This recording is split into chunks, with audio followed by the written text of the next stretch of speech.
Pues me gustaría que abrierais vuestras Biblias en Génesis capítulo 6. Como podéis ver, continuamos con nuestra serie de estudios acerca de esos primeros 11 capítulos de Génesis. Estamos llegando ya hacia finales de esta serie. Estamos en estos momentos estudiando el relato de Noé, que son los capítulos 6, 7, 8 y 9. Y una vez acabado este relato, realmente nos quedará la Torre de Babel y ya daremos por finalizada esta serie. Pero como ya vimos la última vez, estamos con el relato de Noé. La semana pasada, o la última semana que me tocó a mí predicar, estábamos centrándonos más en el capítulo 6. Y hoy vamos a ir mirando cosas tanto del capítulo 6 como el capítulo 7 y el capítulo 8. Pero recordemos algunas cosas que vimos en el último estudio. En primer lugar, en el capítulo 6 nos explica la maldad del hombre. Vemos cómo esa decisión de rebelarnos contra Dios y alejarnos de Dios no nos ha hecho mejores personas, sino incluso vemos que a medida de que nos vamos alejando de Dios, las cosas van de mal en peor. Y una sociedad que rechaza a Dios no va a mejorar, va a ir empeorándose. Pero ante esta situación vimos dos reacciones de Dios. Uno, su tristeza. Le duele mucho la maldad. No es un Dios distante, es un Dios que le duele mucho lo que está pasando con esa creación perfecta. Pero también vimos que Dios, como Dios justo, juez justo y creador de todo, no puede quedarse con los brazos cruzados. Tiene que juzgar. Y por eso dice que va a enviar el diluvio. Pero también vemos aquí el amor de Dios. Sí, se ve el amor de Dios en esta historia de Noé. Porque provee una solución, la salvación, un arca. Cualquiera que confiara en esa arca y subiese a ella, se salvaría del juicio. Se podría decir que el primer mensaje que hice acerca de Noé estaba más dirigido a los no cristianos. Miramos que Dios va a volver. Va a traer juicio a esta tierra por toda la maldad que vemos en ella. No puede quedarse con los brazos cruzados. Dios o Jesús va a volver y traer juicio. Pero dijimos que igual que en tiempos de Noé estaba el arca, eso apuntaba a Cristo. Y nuestra arca, nuestra salvación hoy en día es poner nuestra fe en Jesús. Y eso es como conseguimos la salvación. No por ser buenas personas y esforzarnos a ser, oye, yo me he memorizado toda la Biblia y sé esto. No, no. Es poner nuestra fe en Jesús. Pero hoy vamos a centrarnos más quizás en un mensaje dirigido a los cristianos. Porque no solamente somos llamados a ser salvos por fe, sino somos llamados a vivir esa fe todos los días de nuestra vida. Y hoy, con la ayuda del Señor, vamos a ver 6 cosas que vemos en Noé, que muestra que él no solamente confió en Dios el momento que subió el arca, ese primer día, sino vivió una vida de fe todos los días. Pero antes de entrar en esas 6 cosas, vamos a mirar una cosa. La primera cosa que vemos en este relato es que Dios se compromete con Noé. Recordemos que en el capítulo 6 hemos visto que Dios mira la maldad de la tierra y dice, esto no puede continuar así. Viene juicio. Y le explica a Noé lo que tiene que hacer. Construye este arca para que seas salvo. Sigue mi plan. Pero quiero resaltar una cosa que dice en medio de todas las instrucciones, en Génesis 6, 18. Dice así, cuando le está explicando todo lo que va a pasar, toda esta destrucción que va a venir, que haga el arca y todo eso, dice lo siguiente, pero contigo, Dios hablando con Noé, pero contigo estableceré mi pacto y entraréis en el arca tú y tus hijos, tu esposa y tus nueras. Y este versículo es interesante, porque es la primera vez en la Biblia que sale la palabra pacto. Y la palabra pacto en la Biblia, o la idea de pacto, es algo fundamental. en la Biblia. Vemos, y no es mi intención hoy, no nos da tiempo y no quiero entrar a eso, pero vemos esos pactos que Dios hace con ciertas personas o de ciertos pueblos. Pero si miramos la Biblia vemos que la idea de un pacto es una cosa fundamental en la relación de Dios con los seres humanos. De una forma resumida, un pacto, y no estoy hablando ahora de un pacto bíblico, estoy hablando de un pacto en general, en la sociedad, es más que una sencilla alianza o contrato. Un pacto alguien lo ha definido como una relación en la cual las partes se comprometen mutuamente el uno con el otro. Quizás el ejemplo que conocemos más de un pacto, que por desgracia hoy en día no se ve como un pacto, pero es el matrimonio. El matrimonio es un pacto. El día que yo me casé, yo le dije a Mari, yo me comprometo a amarte, a cuidar de ti, en la riqueza, en la pobreza, hasta que la muerte nos separe. Y Mari hizo lo mismo conmigo. Es un pacto, es una relación donde nos comprometemos los unos con los otros. Es verdad que el pacto entre Dios y los seres humanos tiene unas características especiales que, como digo, hoy no vamos a considerar.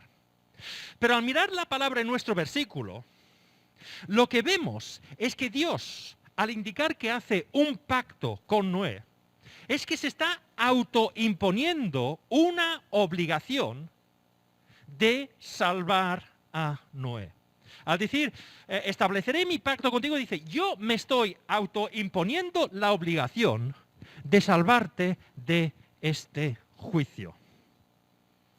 Y lo más sorprendente es que si miramos este pacto, es un pacto incondicional. Dios no le pide una serie de, oye, si haces esto, te salva. No, dice, confía en mí. Confía en el plan de salvación que yo he hecho, porque el plan de salvación no era de Noé, era de Dios. Y ya está. Es un pacto incondicional. Nuevamente hemos estado viendo desde Génesis capítulo 3, cuando los seres humanos se rebelaron, que Dios nos trata de una forma que no nos merecemos. Sencillamente se compromete a cuidar a Noé porque le ama. María ha dicho en la primera canción, la gracia. Un amor que no nos merecemos. Dios no ha salvado a ninguno de nosotros aquí porque somos buenas personas. Nos ha salvado porque nos ama. Como dijo en el estudio anterior, dijimos que nuestra arca es Cristo. Cuando nosotros aceptamos que Cristo murió en la cruz por cada uno de nosotros, entre otras cosas, aceptamos que Dios se está autoimponiendo la obligación de salvarnos del juicio que va a traer. Y repito un versículo, no me había puesto de acuerdo con Mari con esto, pero lo había leído. Efesios 2, 8 al 9. Porque por gracia habéis sido salvados, por un amor que no os merecéis.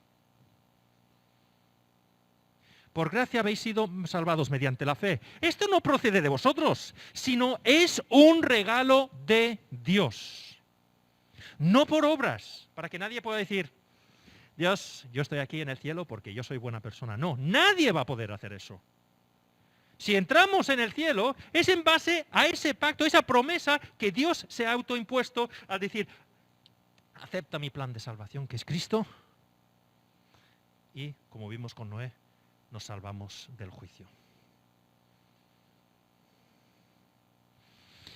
He dicho al inicio de este mensaje que este mensaje hoy quiero que se dirija más a los cristianos. Y es verdad que lo que acabo de decir ahora en la introducción, estoy repitiendo mucho de lo que dije hace unas semanas. La salvación no viene por ser bueno y esforzarnos, sino viene por confiar en el plan de salvación de Dios, que es Cristo. Y claro, creo que todos los que nos llamamos cristianos evangélicos estamos de acuerdo con lo que acabo de decir. Porque una cosa que nos diferencia, por ejemplo, del catolicismo romano es que nosotros creemos en la salvación por fe, no por obras. Y creo que todos estaremos, sí, totalmente de acuerdo. Ahora, mi pregunta es, si confiamos en la salvación por fe, ¿por qué no vivimos el resto de nuestra vida cristiana por fe? La vida cristiana también es por fe, no solamente, ya está, me he salvado por fe, por gracia, pero el resto de mi vida cristiana lo hago a mi manera. No. El ejemplo que nos da es que vivamos con fe todos los días. Y ese es el ejemplo que vemos en Noé. Y voy a resaltar 6 cosas que vemos en el relato de Noé, que demuestra que él no solo dijo, subo al arca y luego hago las cosas como a mí me da la gana, sino que vivió esa fe todos los días de su vida. La primera cosa que vemos en la historia de Noé: siguió las instrucciones de Dios al pie de la letra. Génesis 6, 22. Cuando Dios le ha explicado todo lo que va a venir, en Génesis capítulo 6, le ha explicado todo lo que tiene que hacer, Génesis 6, 22, y Noé hizo todo según lo que Dios le había mandado. Y si vamos a Génesis capítulo 7, que ya es el relato del diluvio, ya Dios al principio de Génesis 7 dice, vale, ya has construido el arca, ahora viene el diluvio. Coge los animales, entra tú y tu familia. Génesis 7:5, Noé hizo todo de acuerdo con lo que el Señor le había mandado. Claro, hay que recordar que lo que Dios le había pedido a Noé era una cosa que a ojos humanos parecería una locura. Recordemos que le ha dicho, Noé, va a venir un diluvio que va a cubrir todo. Y por eso quiero que hagas un arca. Y no cualquier barco. El arca, las medidas más o menos, creemos que el arca medía 143 metros de largo. Para que os hagáis una idea, si el arca comenzase a esta puerta de la iglesia, llegaría hasta el paseo. ¿Vale? Estamos en la mitad de la calle Font de Rubinat, ¿vale? Pues más o menos el arca cubriría la mitad de esta, ¿vale? Desde aquí hasta el paseo. 23 metros de ancho. O sea, cubriría toda la calle y parte del parque que tenemos enfrente. Y 14 metros de alto. No sé, Rafael, ¿la iglesia son 12 metros? No, todo el edificio son 12 metros, me suena, ¿no? Pues 2 metros más alto que la iglesia.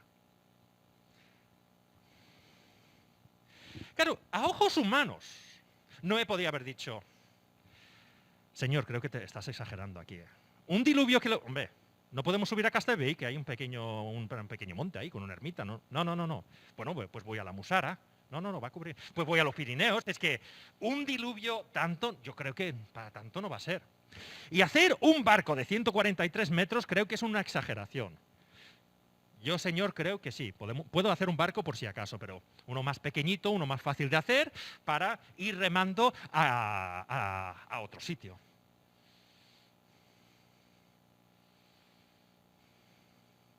Pero no hizo eso. La vida de fe es seguir las instrucciones de Dios siempre. Incluso cuando nuestra sabiduría humana nos dice, a mis ojos esto no tiene mucha lógica. Demasiadas veces los cristianos que hablamos de la salvación por fe, luego pasamos nuestra vida cristiana decidiendo lo que es mejor. Y hay al menos 2 formas que yo decido por mi cuenta lo que es mejor en mi vida. Y son 2 que encuentro en la Biblia, ¿vale? Quizás podéis encontrar más, ¿vale? Pero el primer ejemplo que hago para no seguir las instrucciones de Dios es ni preguntarle. Una de las jóvenes, estaba haciendo los jóvenes ayer, y dijo, claro, si pedimos ayuda a Dios, pero luego no leemos la Biblia, luego nos quejamos de que no nos ha contestado. Claro, es que nos pasa muchas veces eso. La semana pasada Manuel explicó la historia de los israelitas en Sinaí. Salieron de Egipto, fueron a Sinaí, pero cuando acabaron en Sinaí, después de 40 años, entraron en la tierra prometida. Y Dios les dice, oye, vais a conquistar la tierra prometida, pero yo voy delante vuestro. Y al principio vemos que entran en la tierra prometida, lo que es hoy en día Israel-Palestina, y el Señor les dice, vale, llegáis a Jericó y esto es la forma que tenéis que conquistar Jericó. Pero llega un momento en Josué. El libro de Josué cuenta la historia de cómo Israel conquista la tierra prometida, o mejor dicho, cómo Dios conquista la tierra prometida por los israelitas. Llegamos a Josué capítulo 7 y el versículo 2.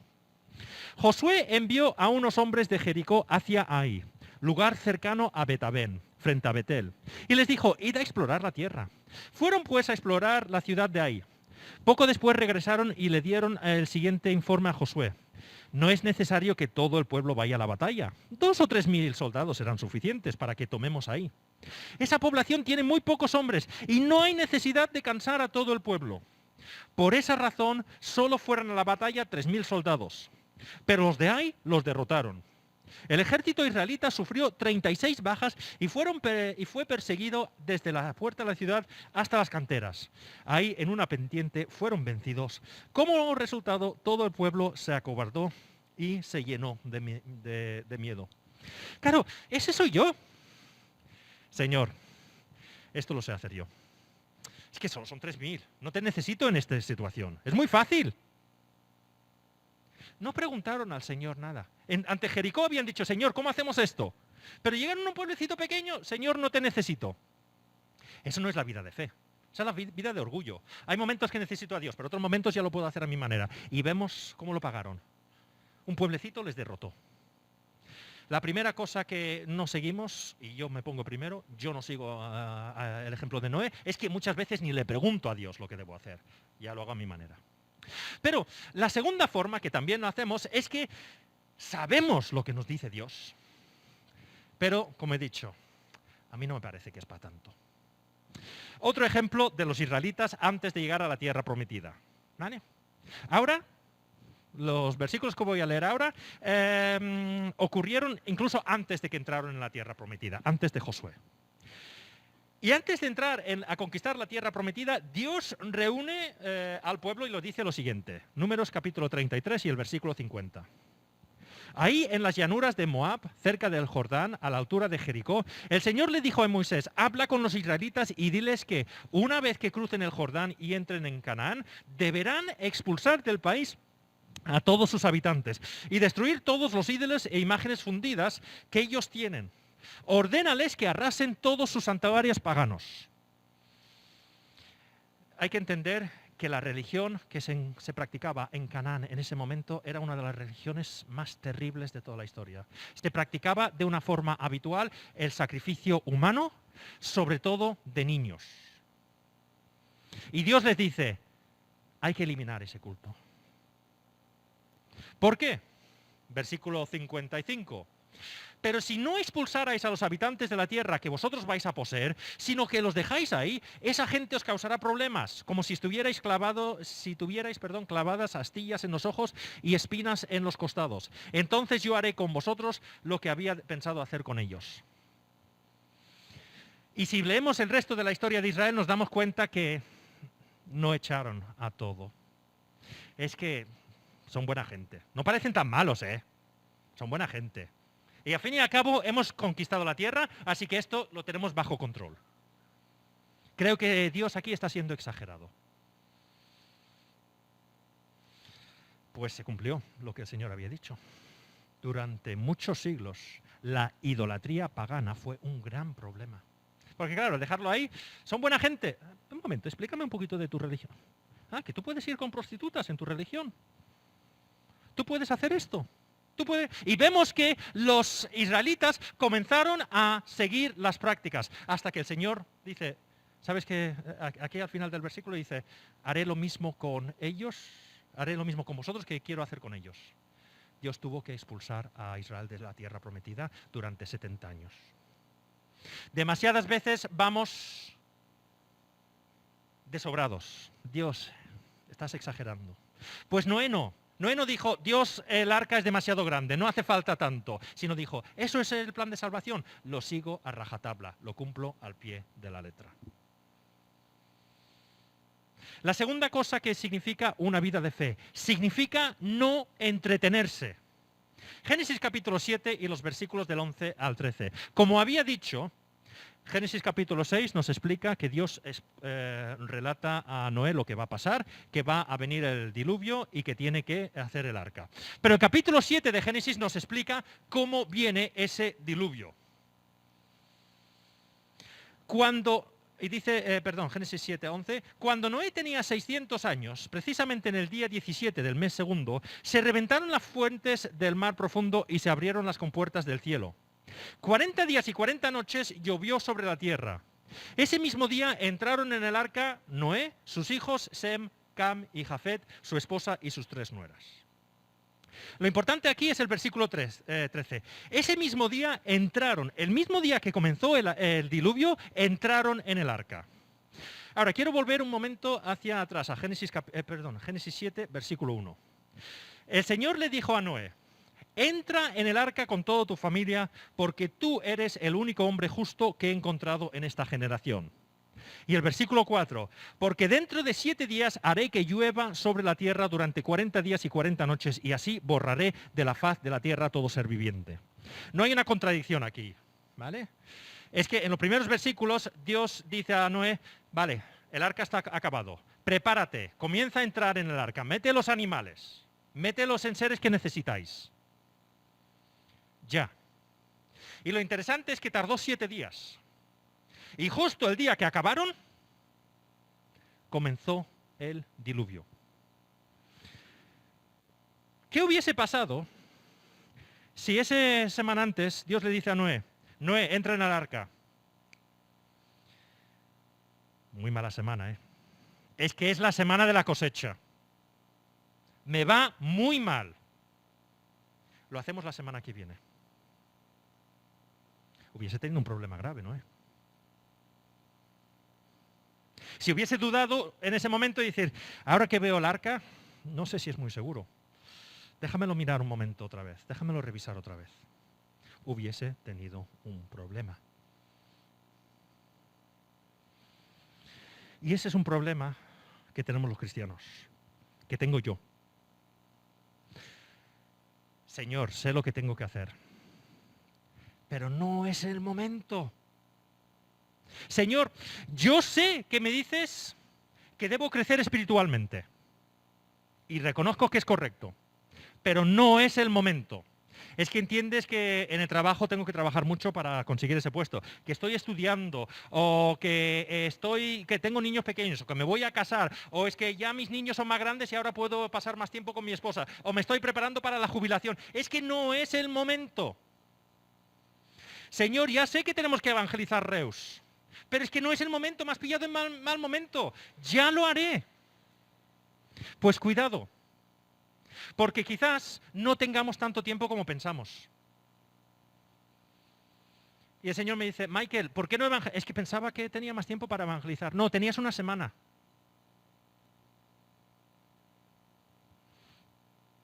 Como cristianos siempre tenemos otras cosas que hacer. Tengo 46 años. Aún no he encontrado el momento perfecto en mi vida para decir, ¿sabes qué? Todo está solucionado y puedo servirte, Señor. Y estoy llegando a la conclusión de que no llegará ese momento. Porque siempre habrán cosas que van a intentar distraerme.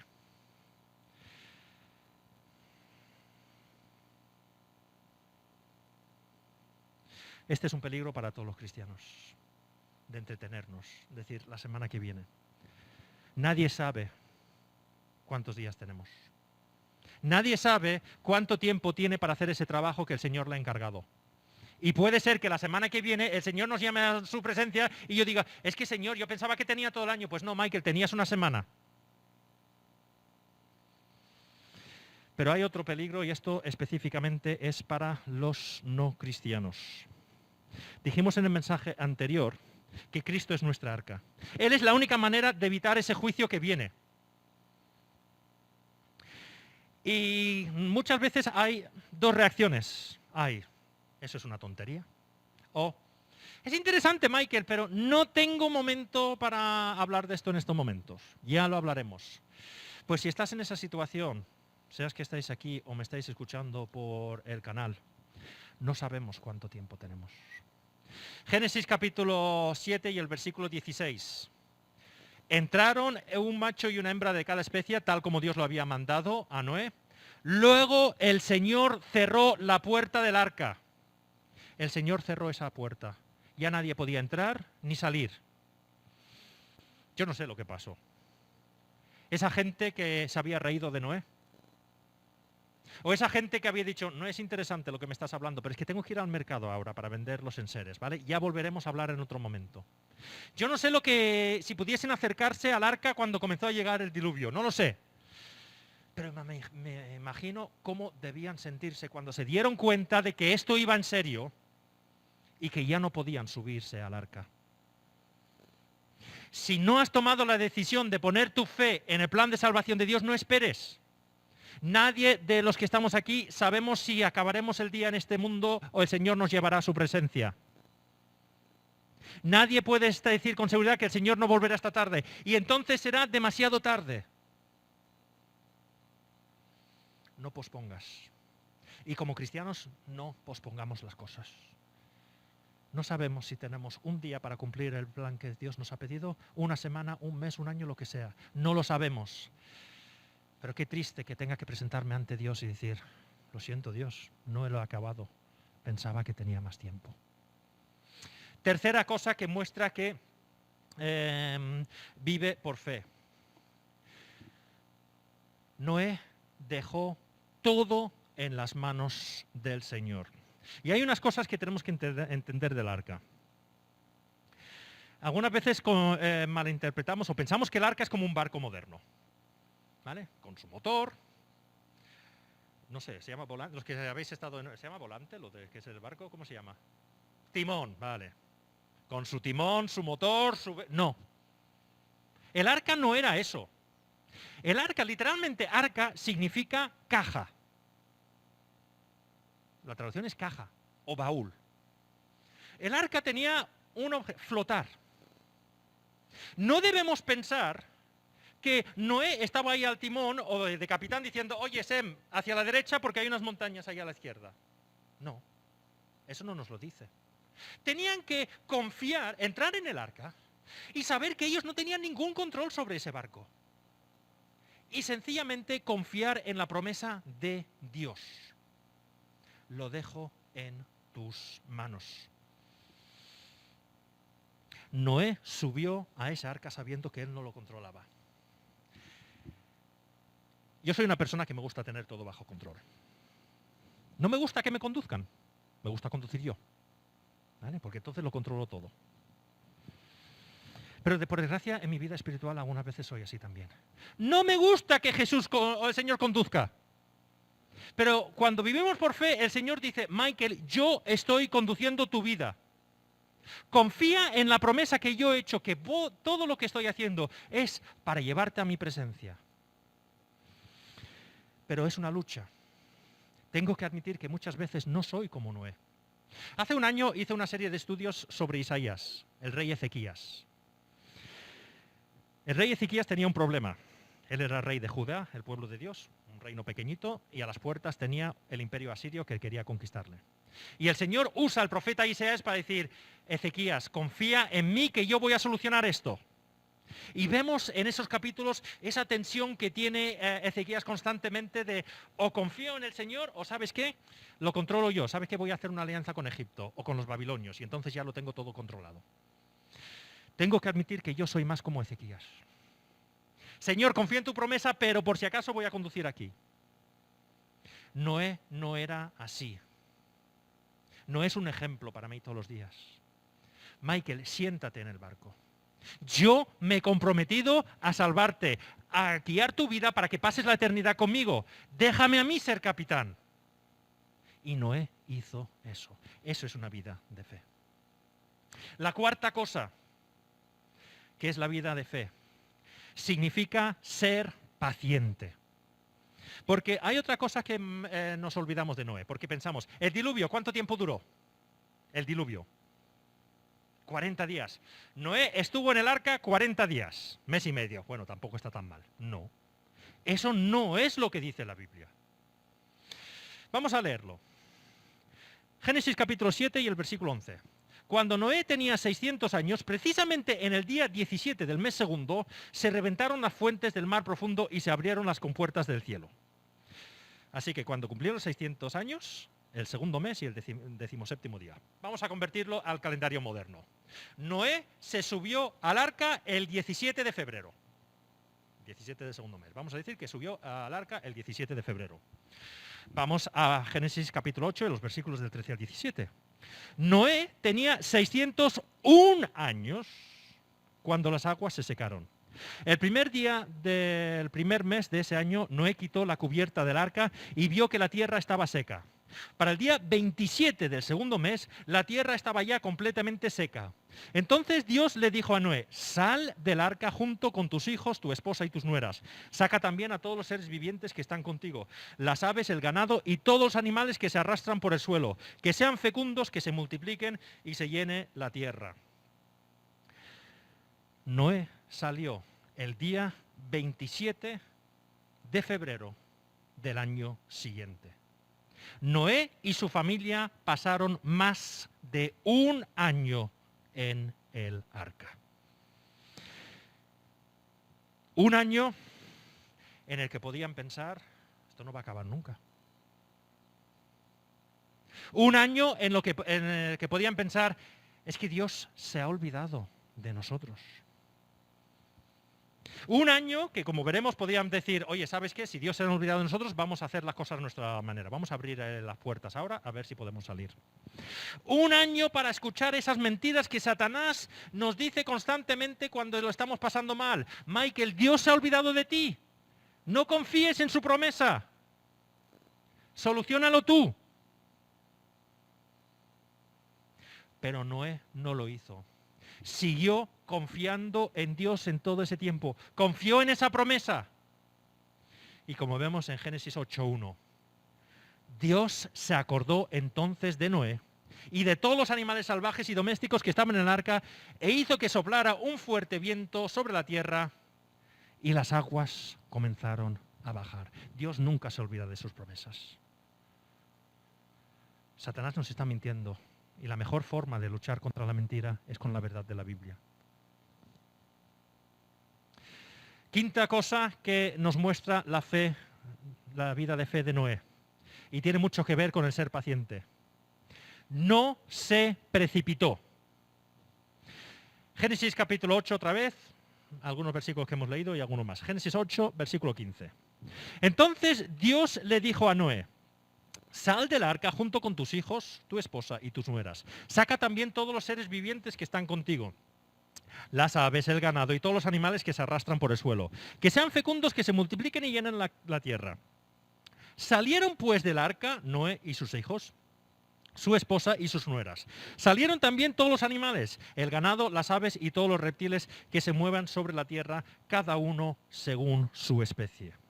Y estos versículos son interesantes, porque hemos dicho que Noé entró en el arca un 17 de febrero, vamos a ponerlo con un calendario moderno, y no salió del arca hasta el 27 de febrero del año siguiente.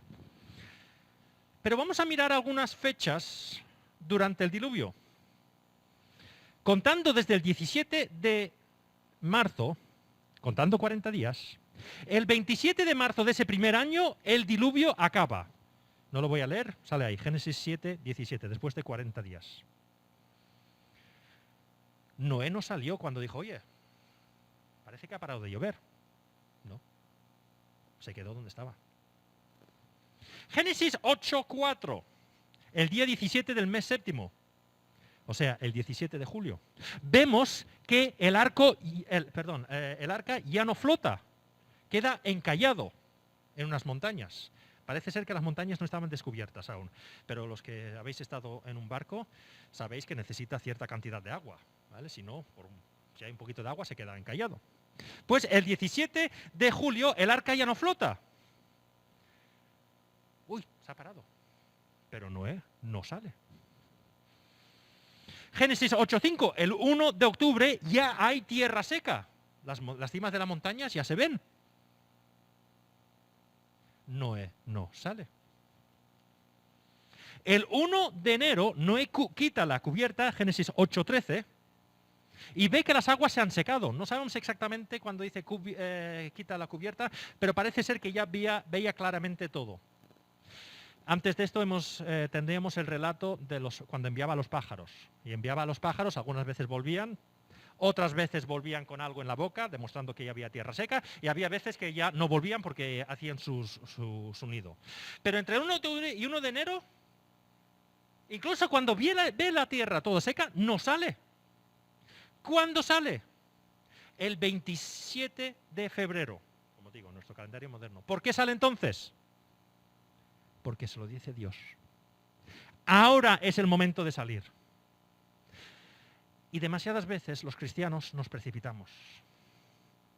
Pero si el plan de salvación es de Dios, nuestra vida está siendo guiada por Dios, esperemos las instrucciones de Dios, ¿no? Demasiadas veces nos precipitamos y decimos, oye, ¿sabes qué? Yo llevo aquí mucho tiempo y esto parece que está encallado, me voy a bajar. Hemos de ser pacientes. Demasiadas veces somos como Moisés. ¿Os acordáis de Moisés? Cuando era joven, él sabía que era hebreo y veía que los egipcios estaban maltratando a los hebreos. Incluso Moisés, viviendo en palacio, que había sido adoptado por los faraones, sabía que su pueblo estaba siendo maltratado. Así que dijo, esto no puede continuar. Y mata a un egipcio. Quizás con la esperanza de que eso causaría quizás un movimiento dentro de los hebreos para liberarse. Y a precipitarse tuvo que pasar 40 años en el destierro. Demasiadas veces yo soy como Moisés, me precipito. Dios, esto hay que hacerlo ya. No, el plan es de Dios. Cuando el Señor dice, Michael, hazlo, es cuando tenemos que hacerlo. Y en último lugar, una vida de fe significa dar gracias a Dios. Génesis 8:20. Cuando salen del arca, luego Noé construyó un altar al Señor y sobre ese altar ofreció como holocausto animales puros y aves puras. Y hay dos cosas que quiero dejar claro en estos versículos. En primer lugar, la vida de fe reconoce que sin Dios estamos perdidos. La primera cosa que hace Noé es dar gracias al Señor. No baja del arca y dice, uy, este mundo está... hay que construir una casa, ¿eh? Hay que sembrar los campos, ¿eh? Porque necesitamos comida. Hay que domesticar a los animales. No, no, no. Señor, gracias. Has cumplido tu promesa. Muchas veces cuando yo lo estoy pasando mal y el Señor soluciona el problema, vuelvo a mi vida como si nada. Soy como esos leprosos que Jesús curó. Hay 10 leprosos y Jesús curó. Y 9 volvieron a su vida sin decirle nada a Jesús. Solo uno la lección. ¿Cuántas veces en mi vida estoy pasando un problema? Señor, ayúdame, ayúdame. Desaparece el problema y vuelvo a mi vida como si nada. Ni siquiera dándole las gracias al Señor. Pero en segundo lugar, este acto de adoración muestra confianza para con Dios de cara al futuro. Recordemos, vuelve a un mundo inseguro a ojos humanos. Quedan muy pocos seres humanos, pocos animales. Solo hacía falta un accidente, una mala cosecha, un virus, y las pocas personas o animales que estaban ahí desaparecerían. Pero al adorar al Señor dice, y sé que tu promesa seguirá. Te comprometiste a salvarme y estarás conmigo en este nuevo mundo que tiene tanto trabajo. Nuevamente tengo que decir que yo muchas veces el Señor soluciona un problema y en vez de poner mi confianza en Él para el siguiente problema, ya estoy pensando en el otro problema. Ay, Señor, es que tengo este otro problema. Noé dice, Señor, con las dificultades que pueden venir hacia adelante, yo sigo confiando en esa promesa de que tú hiciste un pacto conmigo. Así que a modo de conclusión, tengo que admitir que cuando hablo del tema de la fe, muchas veces me siento inseguro. Qué fácil es poner estos seis ejemplos y decir a la iglesia, iros a casa, haced estos 6 ejemplos y todo os irá bien.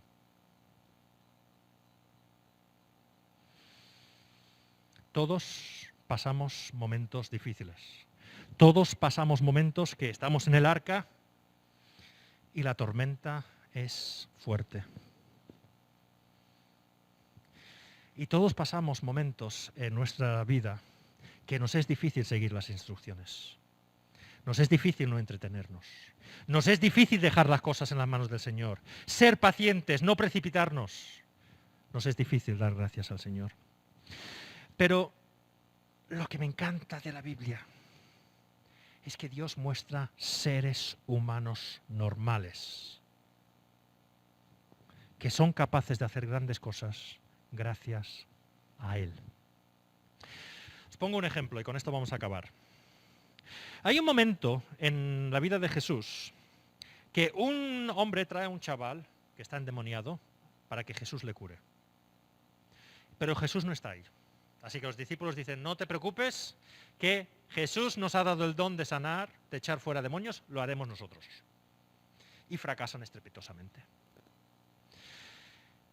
Y cuando Jesús vuelve y soluciona el problema, en Mateo capítulo 17 y el versículo 19 leemos lo siguiente. Entonces los discípulos se acercaron a Jesús y en privado le preguntaron, ¿por qué nosotros no pudimos expulsarlo? Por vuestra poca fe, les respondió. Os aseguro que si tuvierais fe tan pequeña como un grano de mostaza, podríais decirle a esta montaña, trasládate de aquí para allá y se trasladaría. Para vosotros nada resultaría imposible. Y yo leo este versículo y digo, hombre, si con ese tamaño de fe puedes hacer tal cosa, mi fe ¿cómo será? Microscópico. Pero no entendamos mal este versículo.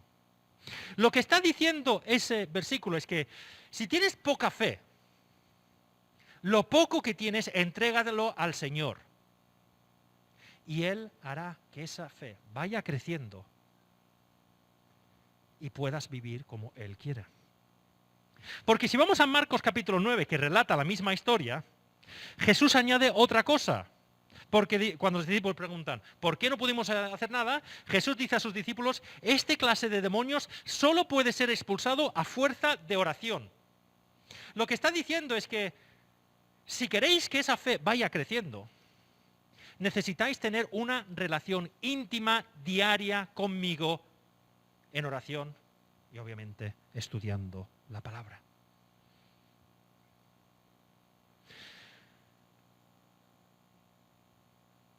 No intentemos, por nuestro propio esfuerzo, seguir las instrucciones de Dios, no entretenernos, dejar las cosas en las manos de Dios, ser pacientes, no precipitarnos y dar gracias al Señor basándonos en nuestro propio esfuerzo. Porque esas 6 cosas no las conseguiremos. Noé pudo vivir de esta forma porque pasamos por alto algo que dice al inicio de la historia de Noé. Génesis 6, 9. Esta es la historia de Noé. Noé era un hombre justo y honrado entre su gente y siempre anduvo fielmente con Dios. Su confianza en esa promesa venía de una relación íntima con Dios. Poco a poco, andando con Él, le conocía y sabía que esa promesa que había hecho Dios se iba a cumplir. Si queremos vivir y seguir el ejemplo de Noé, no hay camino corto, no hay atajo. Es una vida de relación íntima con Dios todos los días. Hablando con Él por la oración. Que Él nos hable por la palabra. Porque si no, como vemos en muchos otros ejemplos de la Biblia, vamos a ser derrotados. Pues que el Señor nos ayude a tener esa relación íntima con Él y seguir este ejemplo de Noé, no por nuestro propio esfuerzo, sino por esa ayuda, esas fuerzas que nos da el Señor. Amén.